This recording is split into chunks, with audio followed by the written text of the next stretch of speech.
Benvenuti in soffitta, dove il passato rivive e il fascino di un'epoca indimenticabile continua a farci sognare con la bellezza delle sue protagoniste. Oggi abbiamo il privilegio di immergerci nella vita straordinaria di una donna che ha segnato la storia del cinema italiano e internazionale con il suo talento e la sua bellezza e il suo spirito indomabile, Nicoletta Machiavelli.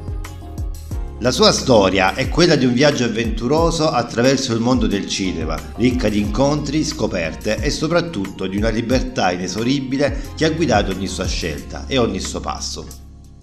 Nicoletta Machiavelli non è stata solo un'icona del cinema, ma anche una donna di grande cultura e discendente di Niccolò Machiavelli, e ci ha lasciato un'eredità di film memorabili e momenti indimenticabili, incarnando la quintessenza della donna forte, indipendente e profondamente umana. Carla avesse una sorella, è celebre per giunta, ma celebre come?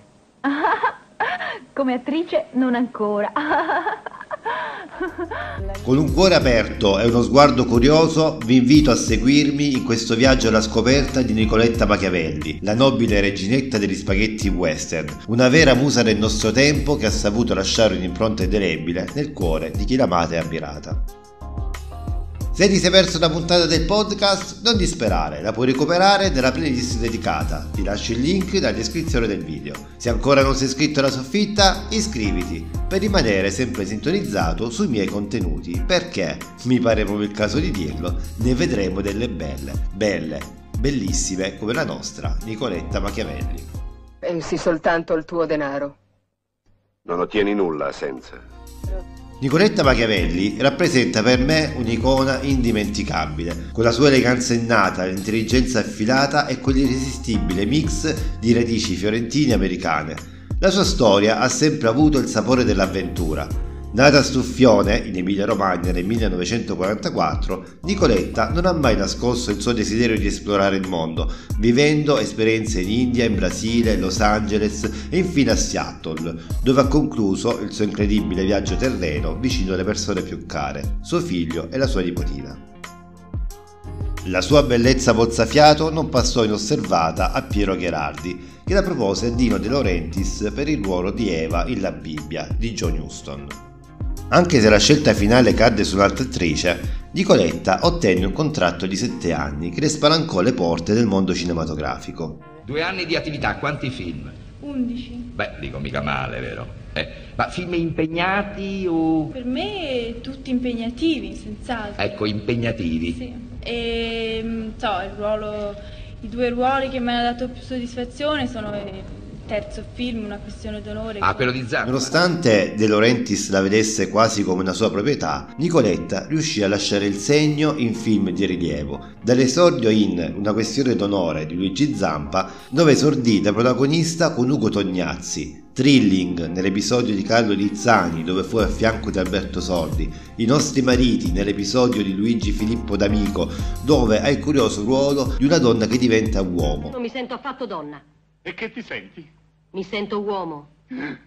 Roberta, non parlare così che mi fai male. Venne spedita nel mondo degli 007 con Matchless di Alberto Lattuada e nel curioso Se tutto le donne del mondo di Henry Levin, fino a immergersi nel genere degli spaghetti western.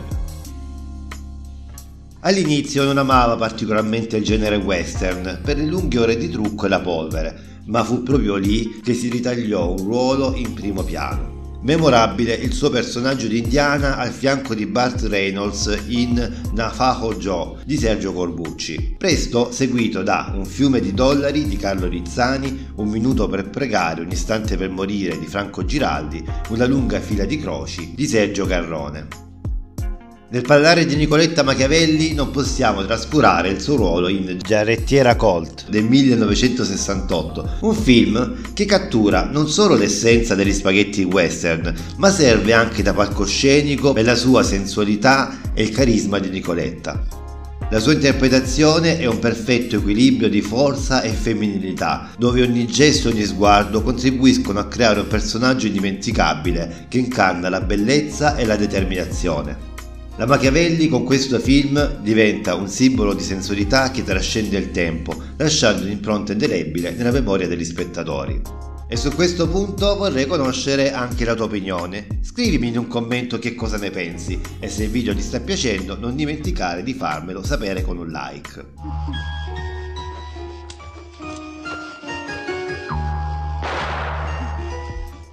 La bellezza e la sensualità di Nicoletta non è confinata solo a Giarrettiera Colt. La sua filmografia è ricca di ruoli che sfruttano la sua capacità di esprimere un fascino seducente e allo stesso tempo sofisticato.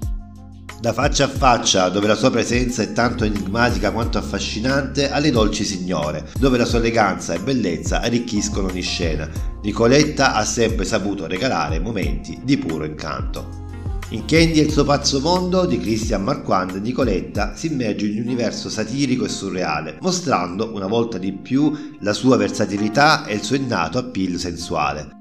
Anche in film drammatici come Storie scellerate, la Machiavelli non perde mai quella luce di mistero e attrazione, dimostrando che la sua sensualità va di pari passo con un talento recitativo di prima classe. Le piccole produzioni di spaghetti western, nonostante la visione riduttiva di De Laurentiis, divennero il trampolino per una fama internazionale, tanto da essere celebrata da Quentin Tarantino in Kill Bill 1, che le rende pubblico omaggio dando al personaggio di Uma Thurman il suo nome nella sequenza del massacro nella chiesa. Tu sapevi, Nicoletta, che Kill Bill, il personaggio di Uma Thurman, è un po' modellato su di te?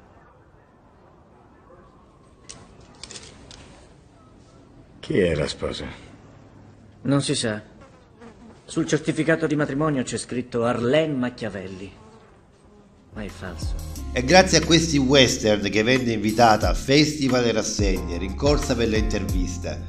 Il caso volle che tanti anni dopo Navajo Joe diventasse amica davvero di molti veri indiani Navajo e portasse i turisti a visitare le loro terre come fosse una di loro. Lei che era una Machiavelli, lei che era di nobiltà così antica. E sempre grazie ai suoi buffi western venne subito esaltata da un regista importante e coltissimo come Hans-Jürgen Sieberberg nel 1969 con Scarabea, dove lei mette in scena proprio se stessa nella Sardegna dove girò Giarrettiera Colt.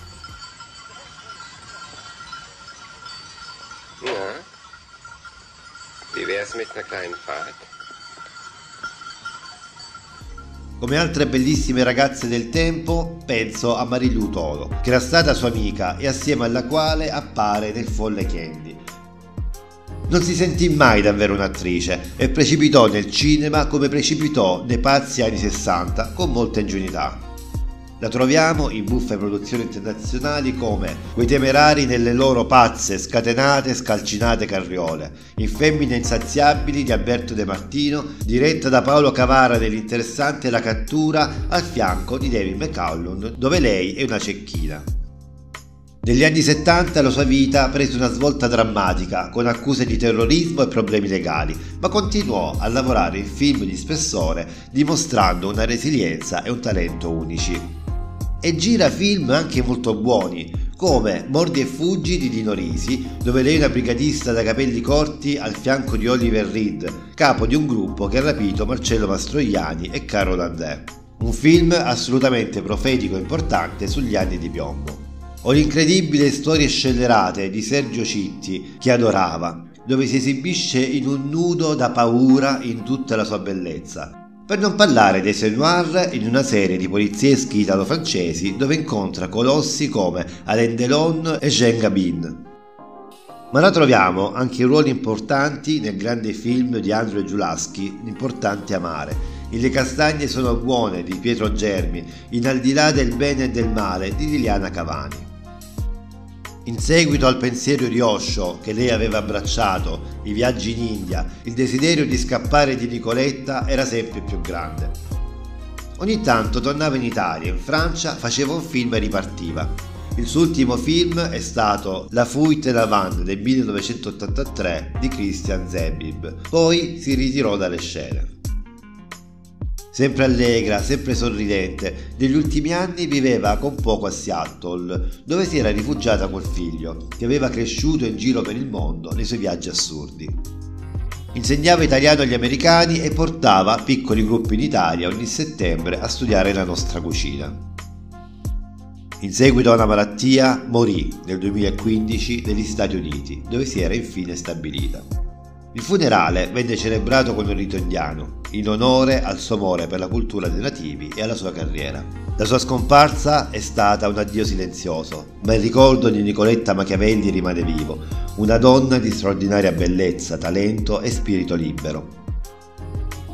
E così giungiamo alla fine di questo episodio dedicato alla straordinaria Nicoletta Machiavelli.